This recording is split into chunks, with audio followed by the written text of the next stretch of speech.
Good evening. You're listening live to the Extreme Movie Show. I'm your host, Rob. Tonight I'm covering the movie The Black Phone, starring Ethan Hawke and a bunch of really good side actors in the form of kids. And it's a movie that recently came out, at least for broad release.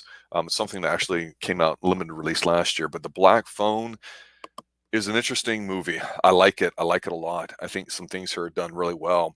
I will say this: if you have not seen The Black Phone, obviously I'm going to spoil it, but I will say this: it's a movie that I think has a very good ending, an incredible setup, and the middle kind of leaves you guessing on where it's going to go. And I only have one minor quibble with the film, which I'll dive into here shortly. But overall, if you have not seen The Black Phone, it's one of the few movies that I've seen with everybody talking on Twitter that just about everybody gets them right with the reviews about how great the kids were, how great the girl was acting, and some other things about it too. And one thing I did not realize with The Black Phone was that the person who wrote this was Stephen King's son, who had written the comic book Lock and Key, I guess the series that ended up being on Netflix. And it reminds you of Stephen King a lot if you're familiar with Stephen King's material. That is coming of age, some spirituality or Christianity, if you want to talk about that, it's prevalent here. I'm going to argue in a moment whether or not this is a horror film versus a thriller, but it's also set in the 70s, and it's pretty fun to watch actually. So The Black Phone is about some kids that get abducted, and what worse nightmare is there for anybody in a family or a neighborhood than the unknown, that is taking our precious little babies away from us. And so while the 70s and 80s seemed to have a lot of serial killers and that sort of thing, and that was a somewhat newer type of horror for middle class suburbia, it's something we don't necessarily hear of too much in the real world today. So I think setting us back in the 70s has a lot of practical implications. One, it was a newer shock back then. Two, the violence and everything that goes on in this film is fantastic. It's sufficiently gory in the right spots without being overkill. So it's terrifying in that regard. But it's rare that you get movies that have 12 to 13-year-old children and they're acting in the way they do in this film, where it comes across as being believable. So when you're watching The Black Phone, what instantly draws you in is the opening scene, and it's a scene where it's supposed to be in a Denver suburb. Why Denver? Who knows? Because it was filmed in Wilmington, North Carolina, and other places around here. So it certainly doesn't look like Denver, especially if you're familiar with North Carolina. But you see this baseball field. It's pretty simple. You got a beautiful shot of the outside. We got the kids lining up playing. We are focused on the pitcher who's going to be pitching to, looks like an Asian guy, and he's got an arm. Strike one, strike two. In between some of these cuts and everybody cheering, we get shots of the 12, 13-year-old girls that are watching. And there's a lot of going on that I think was very interesting here because, again, we don't know which one of these characters, except maybe the pitcher, we're going to see. And you see the camera darting around to some of the girls that are like looking at the batter who might strike out, looking at the pitcher who might win the game. And so you can see it reminds you of being that age where if you do something really great on a public stage, um, the way people view you is extremely important. And that actually is a bigger theme in this movie than you would think. And that's why I had said before, is it really a horror movie or a thriller or coming of age? There's a lot of ways you could look at this film. And ultimately, I think if you're coming into this film and you're thinking of it like a horror film where it's just a slasher and it's blood and guts and all that, you're going to be disappointed. It is not that kind of film, thankfully. I think some of you may be disappointed if you go in there expecting it to go one way, and then when it doesn't, you go, well, that sucks, that's stupid, it doesn't make sense. Um, this movie does do a good job, I think, of introducing a few themes that they're consistent with through all three acts without, shit in the bed in the last 10, 15 minutes and going full on violence because it's easy to do or not or what. It's actually quite a simplistic ending, which sometimes is the best. So when some movies or TV shows try to do that, usually they only focus on one or two themes and let the other ones kind of rot in the background, especially with side characters. And that's just not good writing, really, trying to introduce stuff and world build, and then it just doesn't seem to happen. But in here, it's definite. And that's what makes this movie really, really good. So you're watching this, and it turns out that the pitcher, his name's Finney, good old Irish name. I'm assuming he's Catholic based on some of the things we'll talk about in a moment. Um, he goes to pitch the third pitch. the batter, home run, wins the game. So all the girls kind of look at him and he kind of walks off or whatever, and he's a little bit upset or whatever. Um, but it's one of those things where this movie captures a perfect time because they go to do the handshake line, great game, and all that. And when the pitcher, who looks really intense, gets up to the batter's actually really a nice guy. He's like, "Hey man, your arm is mint. You know, really good job." And he's like, "All right, man, thanks, good hit." And so it was actually, I hate to say it, especially in today's world of sports, a classy display of sportsmanship, especially for kids at that age. It used to be that way, and so that's what makes this a little bit realistic, even like for the '70s. Obviously, the movie The Black Phone, the way it's set, we're not dealing with cell phones because it's the late '70s, so you have these rotary phones in everybody's home.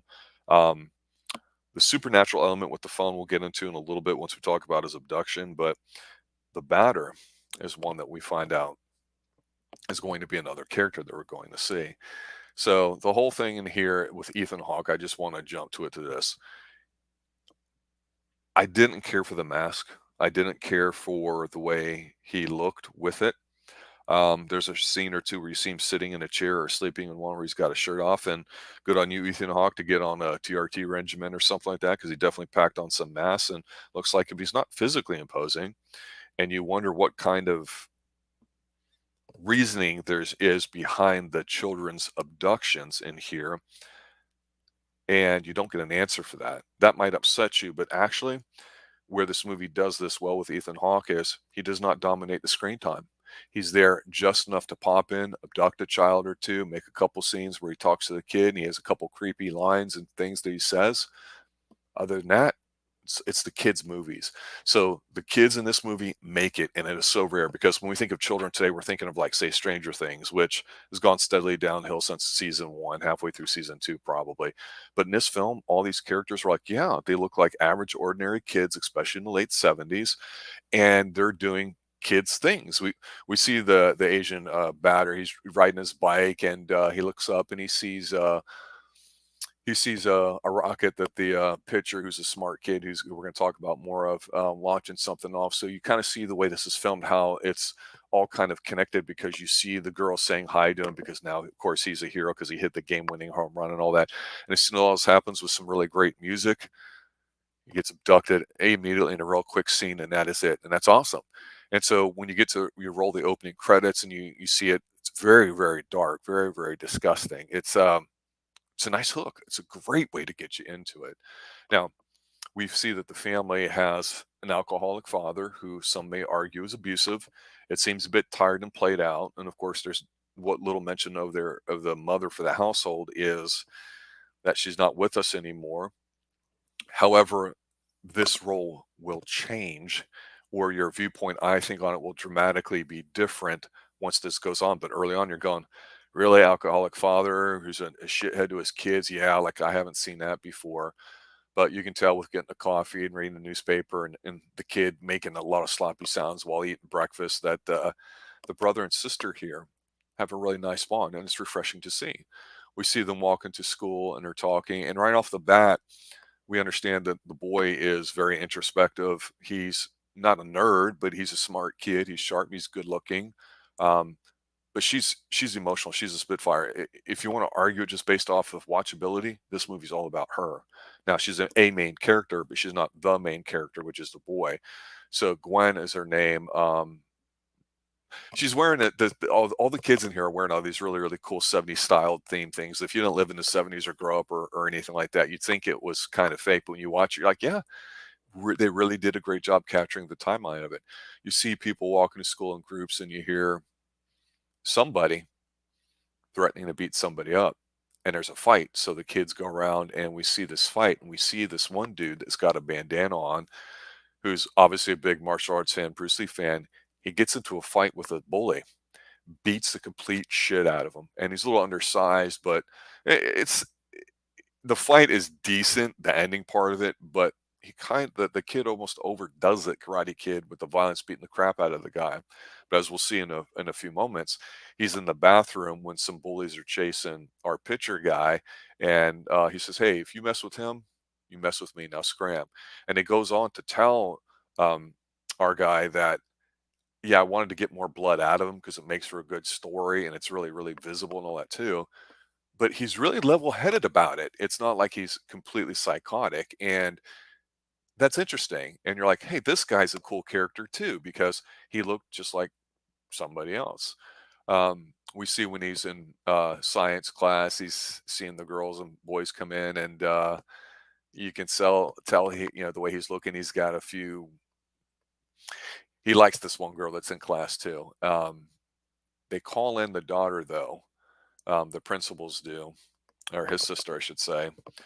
And she sits down and she starts cussing at these two cops and detectives because they're asking her about stuff. Because it turns out she happened to know some specific details about the most recent abduction that the police never let public. So they're trying to say, well, who'd you hear it from? Who did you talk to? What's going on? She's not dealing with any of it.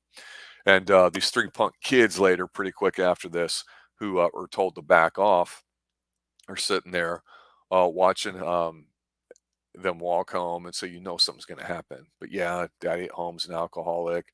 Um, Kids are watching TV. Kids passed out. Now this film, it's not. It's a very dim film when you watch it. The colors and all that, they're all kind of these washed out browns and earth tones and everything. It's not sharp and beautiful in that sense. There's a lot of wood paneling in the homes, and whatever neighborhood they filmed it in, or the houses or the interior structures really do look like it. And they've captured it well, like I said. So there's something about the opening credits and a little bit with a, I'm not going to say a heavy synth score, but just the music alone, it's pretty minimalistic. It's very appropriate for this movie. So you're feeling a sense of dread because there's been an abduction. There's been other ones that we're hearing about and the kids are talking about, but you get, nice things that make you feel like the neighborhood is connected. Um, there's a scene in here where uh, the kids walking home and a bunch of people are walking behind them, and they do like kind of like this dissolve slow motion kind of walk where we see the kids walking away and all that stuff. And then he goes around the corner and it does a great job in about 10 seconds of making you feel like, well, yeah, about 20, 30 minutes have passed and the kid's almost home before something happens. So little things like that, these nice little touches in it really add up. But there's very what some people may consider to be a shocking scene about 20, 30 minutes into it where the kids are at home from school that day, and the father, the alcoholic father, who's very, very quiet, he's got these beady eyes and this horrible. He looks a little bit like Charles Manson, actually, kind of, sort of, just more controlled rather than crazy Manson. And girl's got her pigtails and all that. She's bawling or whatever like that. And the father's yelling at her, listen, you're not like your mom. You got to stop thinking about these dreams or whatever like that. But the shocking part about it is because he didn't want cops being called or coming to his work, which they did for whatever reason. And the kid's like, my dreams are just my dreams like that. But he's got the old leather belt out and he's whooping her. And he ain't just smacking her once. He's whooping on her good. And you're at the point where, like, is the kid going to interfere? What's going to happen here? If you grew up in a household where belts were used, which may not be used anymore and all that, this would be a very familiar scene. That's all I'm going to say. And the guts to put that in a film today, I don't know if that triggered anybody seeing it because this movie's done about 100 million. It's doing well.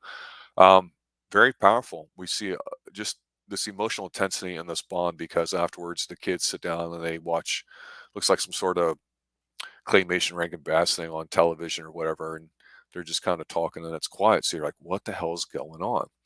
And then we see Karate Guy walking by himself in the afternoon, and we see this black van and some black balloons. Kid gets abducted, boom, right out of there. And then the neighborhood type of signals I mentioned a moment ago come into play here. You get the phone call from one neighbor to another. Everybody's trying to call each other, seeing what's going on because they have not seen the kid. So then we get the shot of the cops and everything that's going on too.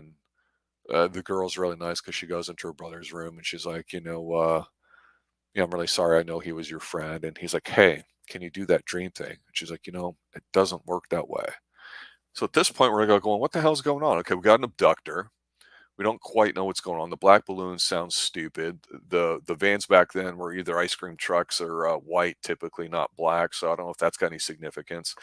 But this whole point here with the girl and I mentioned the Irish names here, Gwen and Finney, and the father drinking because there's that old stereotype about Irish people drinking a lot. Not that they're the only ones, of course, but it makes me think that this is supposed to be an Irish Catholic family because the young girl, Gwen, she has some religious objects in her room that she starts talking to Jesus about.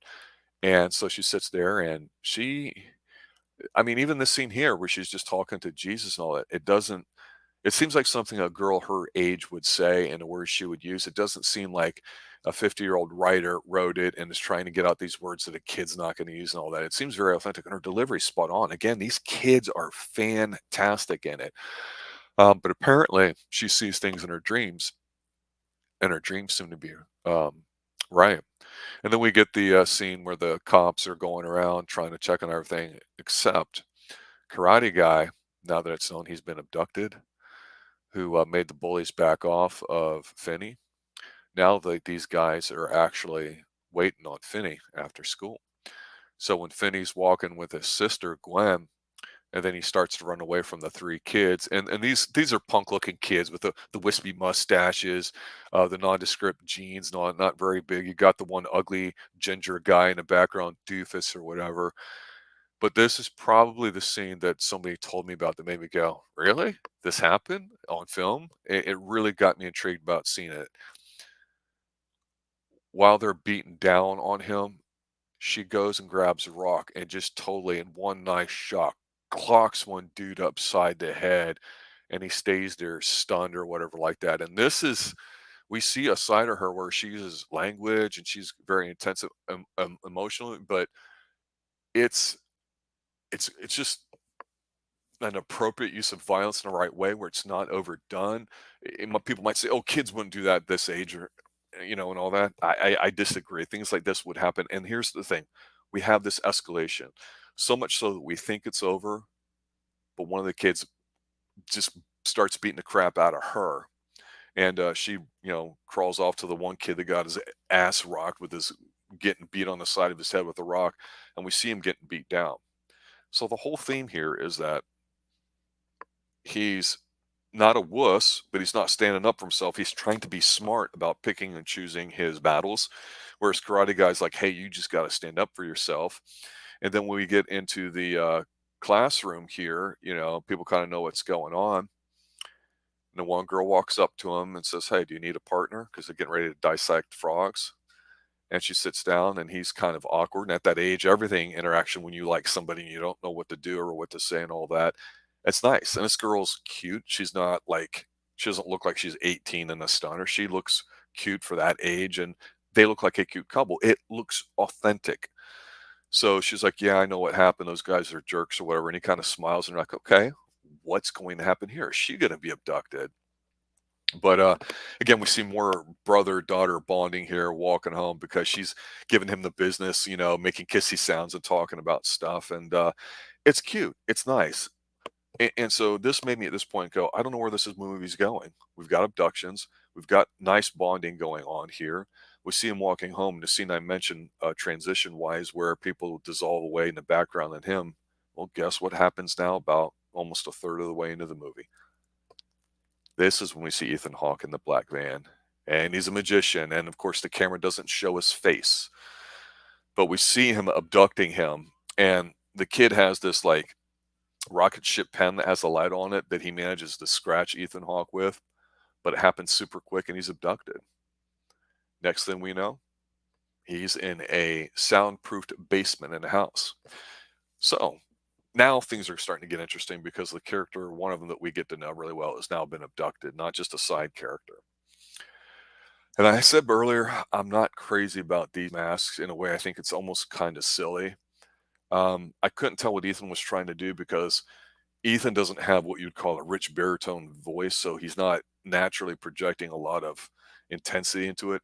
But the way he does talk here in a lower register is a bit good, but then he has some weird kind of laughing sounds, and it's like, yeah, just don't be on the screen more because I'm liking the not knowing what is going on more than the secret of why this guy's abducting things. And I want to touch on this a little bit here too, because we're going to see some scenes here with Ethan where he's interfacing with the boy and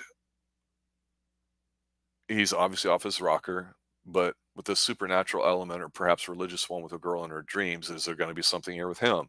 And do we want to get all allegorical and stuff and basically say, hey, maybe the kid died and this is just him kind of in his brain thinking of what he needs to do to overcome something so he can become a man now because he hasn't been before, he hasn't been able to stand up.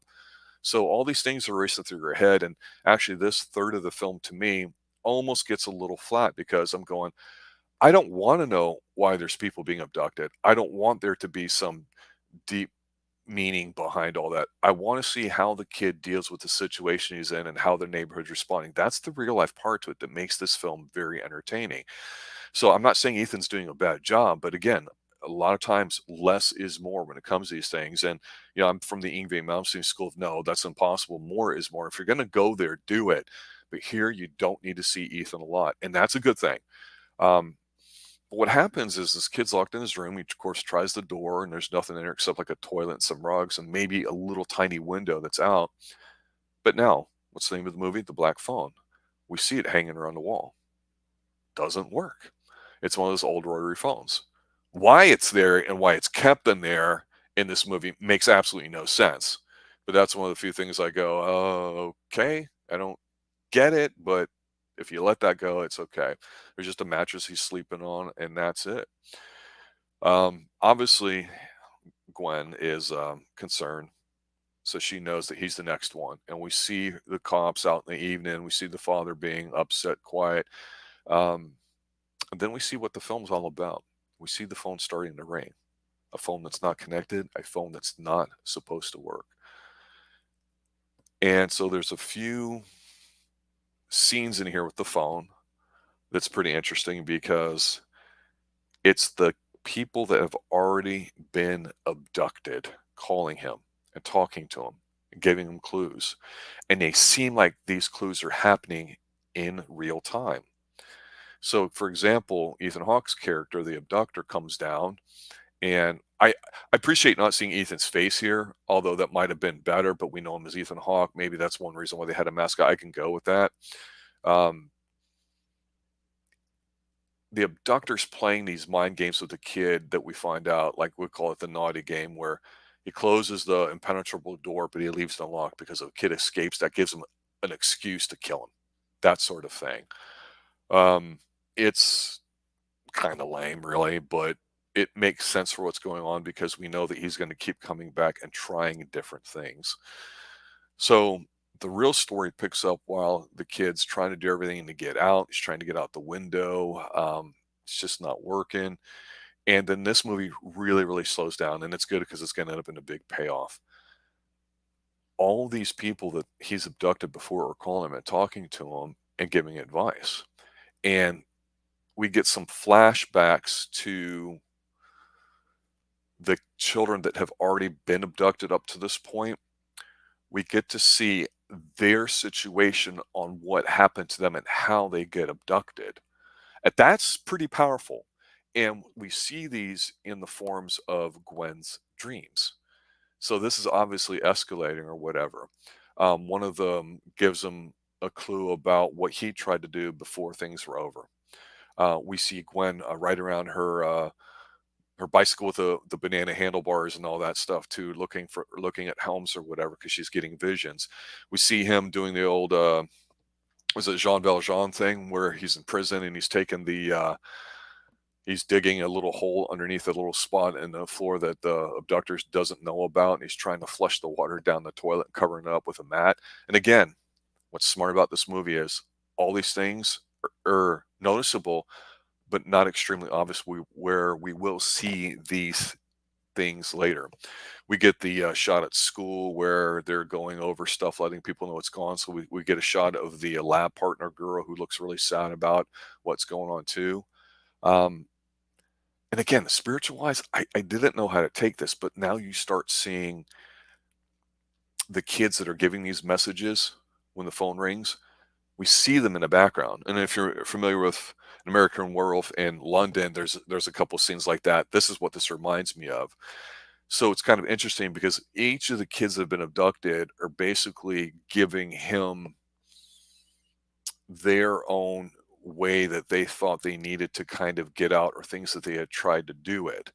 But what gets really powerful towards the end of the second act here is Karate Guy is in there. Okay. And so Karate Guy basically gives him the Apollo Creed speech about, hey, you got to stand up for yourself. And frankly, you know, if you're my friend, you need to do your best, because the kids run out of ways to try to get out. And he's beside himself. But with each, passing attempt at trying it, we realize this is basically him trying to be assertive, trying to say, I'll go ahead and get in a fight and beat the shit out of those bullies, or whatever. I'm going to step from being a child into a man's world. And we see this happening where we see, again, different scenes so we understand what's going on. And again, whether you like the imagery of the abductor with the mask and the black balloons, again, kind of silly to me. They're brief, they're infrequent, but we see Gwen's visions escalating where she actually sees a house with a house number and everything too. So I'm like, okay, they're being patient. They're not rushing anything at this at all. This is pretty good. Now, for the father, I want to point out something to him. I mentioned earlier that, an assumption could be made that maybe this is an Irish Catholic family, and Irish guilt's always a big thing that's going on. There's a scene here where the dreams are getting really, really intense, and Gwen goes to her father and says, will you promise me and not be upset if I ask you a question about my dreams?" And he's like, "Yeah, whatever," because he's beside himself.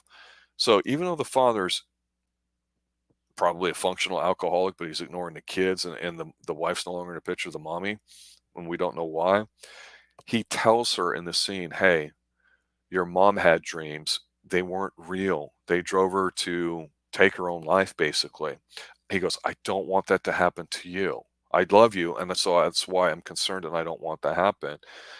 And she's like, "But what if they're not? What if they're real or whatever?" And it really is kind of the question about God and whether or not you believe it, but they don't really step into it that hardcore, because the scene we see immediately after her asking that is the father at night driving her around, helping her out. So this is actually a stark 180 from what it would be like when we saw her getting her ass beat by him with the belt and everything too. So like I say, if you'd had the belt treatment before, you would understand what was going on there. We see a scene here where the cops are going around because now they're looking for him. They're going door by door. And there's one dude that's kind of funny here where the police knock on. This dude's obviously nervous. It's obviously not Ethan Hawke, but he's like, "Come on in, guys." And he goes and he puts his dog in the other room because he's barking really loud. We don't see the dog, but we hear it. And he's got his murder board up there, and he's going crazy about where he got killed here, he's got killed there, it's gotta be somewhere local, it's gotta be blah, blah, blah, blah, blah, like that. And of course the cops aren't buying any of it, and they go to leave, and he's doing lines of coke off the table. And so this is like one kind of funny spot in here, but if you've watched a lot of horror movies, something should ring a bell here, which we'll talk about in a couple minutes as we start to finish up here a little bit.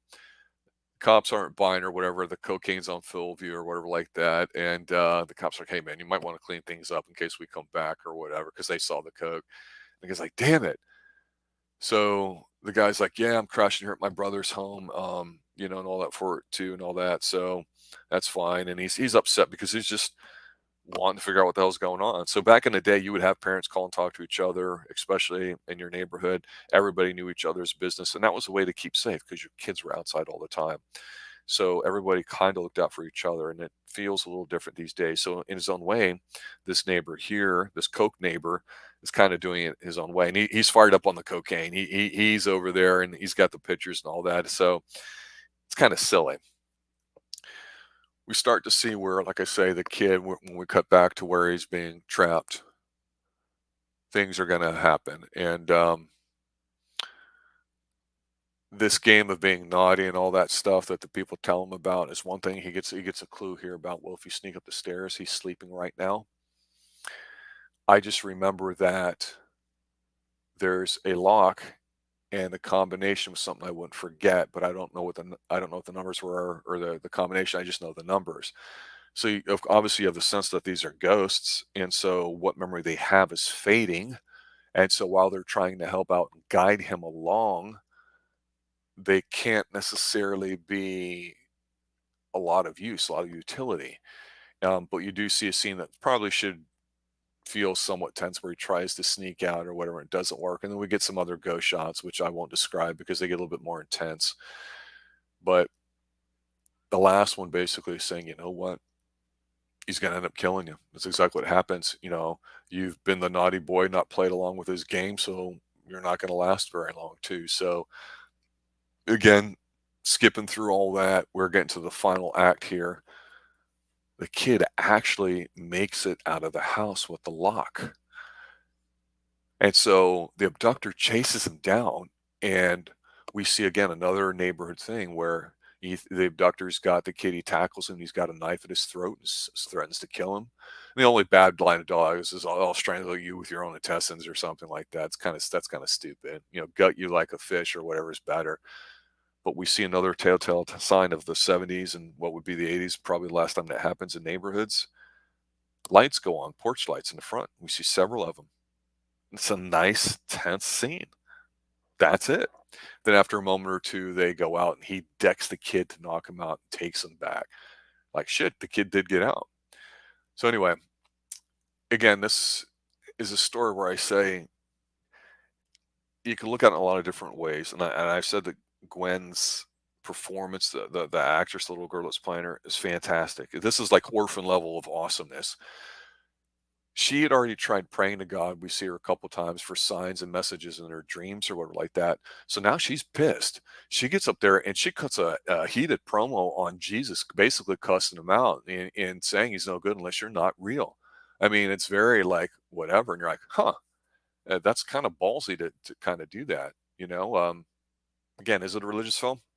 Don't know, but the themes are there at least. She's like, maybe you're not even real. So even Gwen's own age, it's like a coming of age film. And I'm not saying from a girl into a woman or a boy into a man, meaning having sex, but saying I'm going to be in the real world now where there's hurt and there's pain and there's trauma. And how do you deal with reality?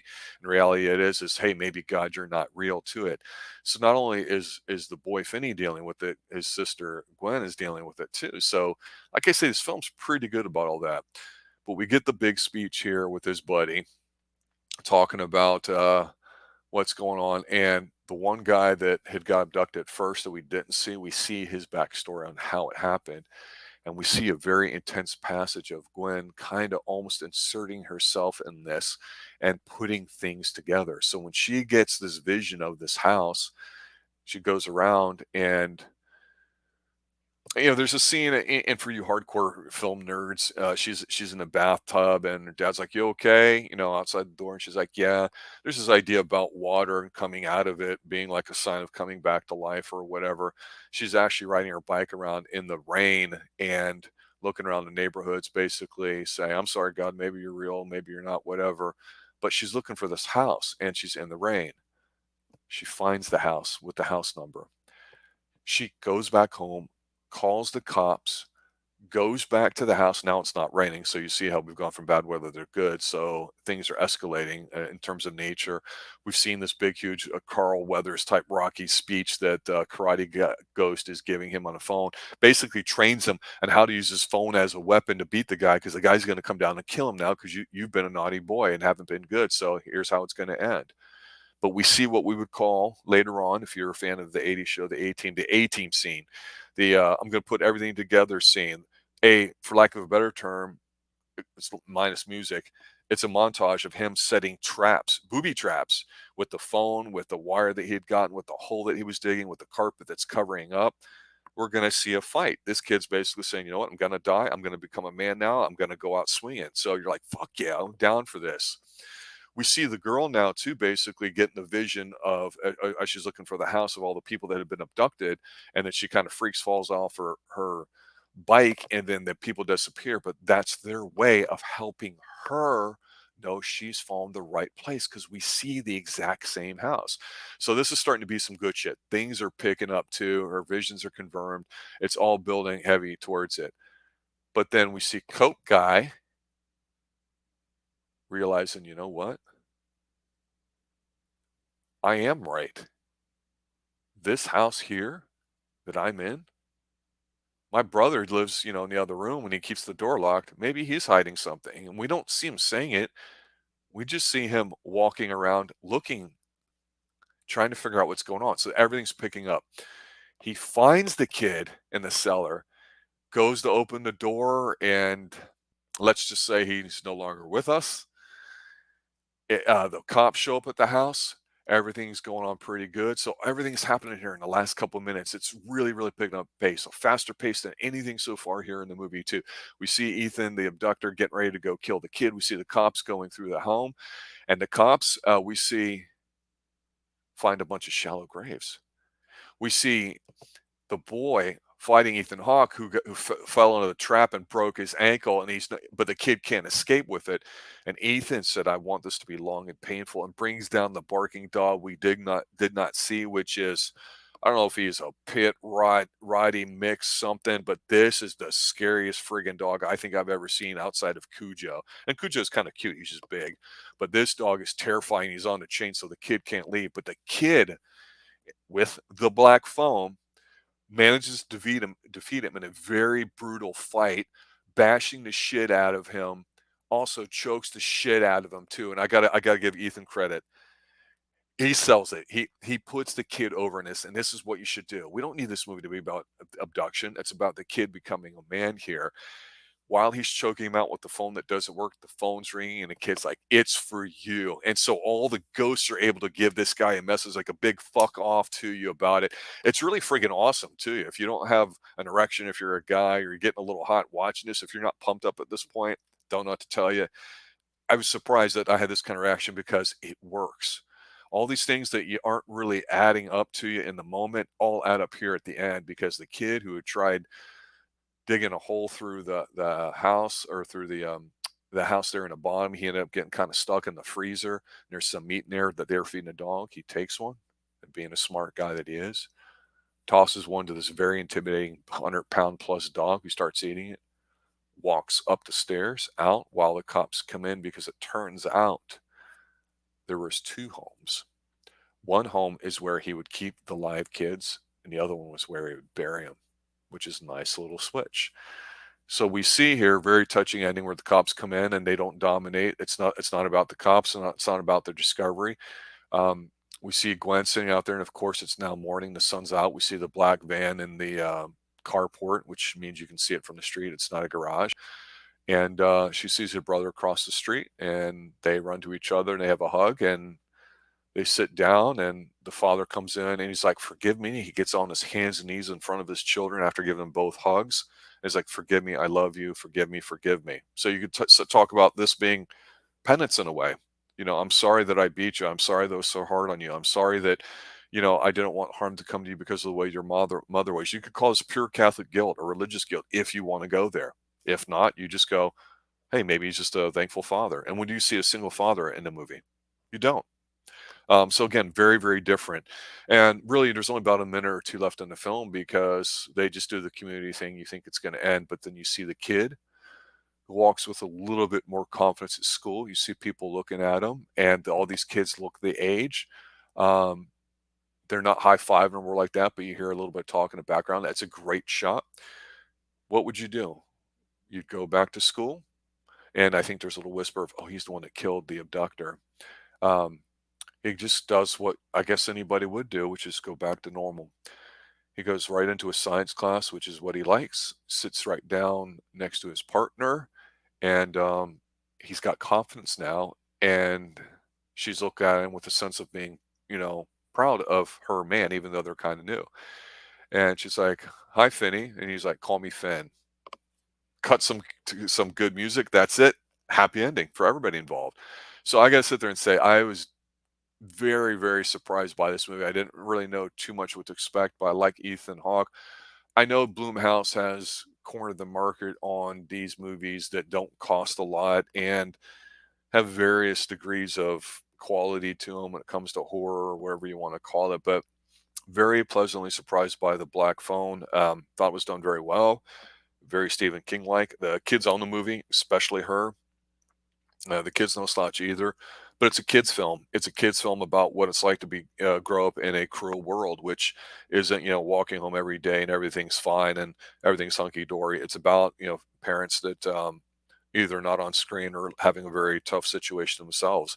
It's about, well, how do I deal with when confronted with violence? You know, I can try to avoid it, I can try to be smart about it, but at some point you got to knuckle up and you've got to, the way out is through. And we see that, and we see it not just with the boy, but we see it with the girl.